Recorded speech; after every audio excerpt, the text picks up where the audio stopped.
अष्टमं नवमं भालचन्द्रं च दशमं तु विनायकम्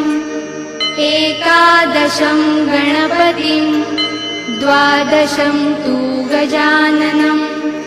द्वादशैतानि नामानि त्रिसन्ध्येयः पठेन्नरः न च विघ्नभयं तस्य सर्वसिद्धिकरं प्रभो विद्यार्थी लभते विद्या धनार्थी लभते धनं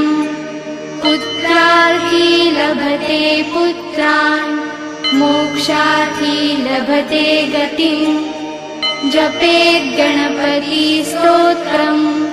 षड्भिर्मासैः फलं लभेत् संवत्सरेण सिद्धिं च लभते।